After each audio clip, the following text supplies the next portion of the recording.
You won't believe this week's story. I have a special Christmas tale for you. The Killer Cannibal Christmas Scarecrow.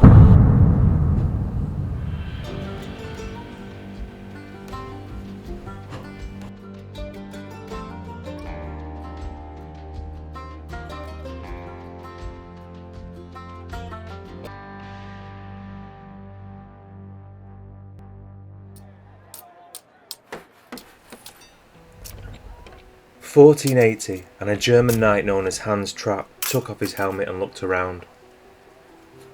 He took a moment watching all the work that was being carried out, after forcibly taking possession of a castle fortress that had previously belonged to a monastery. Trapp saw a group of men walking across the courtyard. He smiled to himself and walked arrogantly over to meet them. He saw them recoil as he drew near. He had heard of the rumours about himself, that he was in league with the devil. He practised witchcraft and magic. He grinned at their fear. They handed him a scroll. His eyes fell over the writing. His smile faded. In the conflict with the monastery, Hans had dammed up a nearby river, first depriving the monastery and then the town that surrounded it of water. Then, Trapp released the water all at once and flooded and wrecked the town. Because of this, and his general defiant attitude to the church and other attacks on monks, he had been excommunicated by the Pope and stripped of his courtly positions and made an outlaw by Emperor Maximilian. In his rage, he had the men murdered, but he knew it wouldn't be long before they came in force to deal with him.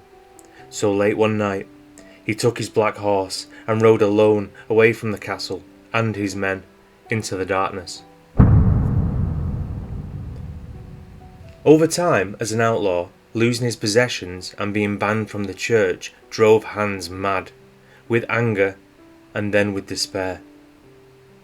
After almost being captured, hiding in a barn, he stuffed his clothes with straw, disguising himself as a scarecrow, where he would stand out in fields or at the side of the road with his back towards travellers, and when anyone got too close, or they were alone, he would spring his trap.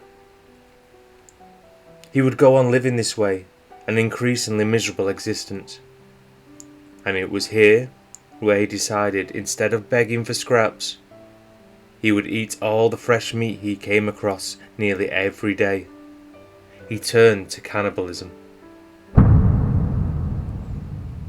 Eventually, he found out that children made easier targets, but stories got around of a killer scarecrow kidnapping and eating children, which naturally led to many scarecrows being burnt in the surrounding villages, and also led to children daring each other to go up to and touch any scarecrows that were left.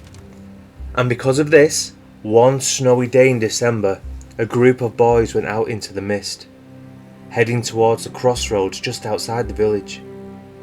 When they arrived, they climbed over the wooden fence and into an empty muddy field, with what was still partly covered with the snow. The group squelched up the field, through the mud and towards the woods that lined the field on the far side. There, right near a gnarled old oak tree, was a scarecrow facing into the woods with his back to the children. The boys slowed down as they drew closer, daring each other to touch the dirty old scarecrow, pushing each other closer before running back to the safety of the group. When they were around 10 feet away from the scarecrow, they pushed one boy forward and said that he had to touch the scarecrow's arm. Slowly and reluctantly, the boy edged closer, his feet sticking in the mud. Slowly, forward he crept until he was alongside it. The scarecrow stank horribly, and his clothes were ripped and dirty. Its hood was up, and the stained cloak full of holes rustled gently in the breeze. The boy placed a hand on the jacket pocket and looked at his friends with a sense of accomplishment. But his blood ran cold when he saw the look of terror on their faces, and he saw them running and sliding back through the field to the road. The boy felt pressure on his wrist. He looked at his arm. Silently, a hand had slithered out of the sleeve stuffed with straw and sticks and grabbed him, holding him with a grip like iron. The boy looked up at the hooded figure and between all the straw stuffed in the collar of the jacket, he saw one eye staring back. A wild, angry eye. The boy screamed and tried to get away, but Hans Trapp pulled out a sharpened stick and stabbed the boy. The screaming stopped. The Scarecrow carried his lifeless little body back to his camp, where he prepared to roast and eat him. But just as he lit the fire, a lightning bolt came from the sky and hit Hans in the head, splitting it open, killing him instantly.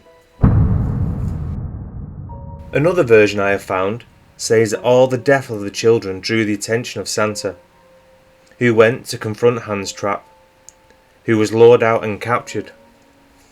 By now, in glistening silver chains, Hans was more of an animal than man. Driven by fury and hatred and pain, imprisoned, Hans was looked after, and Santa spent years working with him, repairing his fractured soul and drawing out the humanity that was left, hidden deep inside this killer. Hans Trapp knew he could never, ever undo the terrible things that he had done. But now he could devote himself, fully using his knightly skills to prevent the wrongs from happening again. He was made the guardian of the pole, and Hans took a vow of silence in penance, and to this day ensures that no one can lay a finger on the man who showed him mercy and purpose. Well, that'll do it.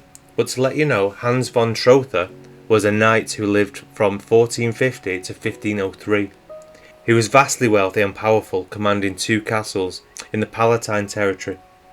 He also became embroiled in an argument with the church over property, and the abbot would not concede to von Troa. So the embittered knight stopped the supply of water to the nearby town of Wessenberg with a dam.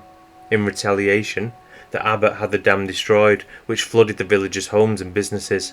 The dispute continued until, just as with Hans Trapp, the knight was summoned by the Pope himself and excommunicated. There is no record of von Troa turning to cannibalism and hunting children while dressed as a scarecrow. But what we do know of Hans von Troa's life is extraordinary.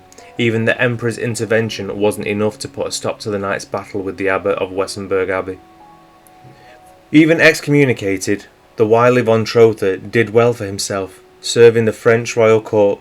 He was given the Chevalier d'Or by King Louis XII. On his death, all charges against him were reversed and forgiven. Something of his notoriety lived on, through and not only Hans Trapp. Local legends also referred to him as the Black Knight, a formidable spectre that was also sometimes said to accompany Santa Claus and punish children who were unworthy of gifts, which is awfully like Knight Rupert, who, like Krampus and Hans Trapp, accompany St. Nicholas when delivering gifts.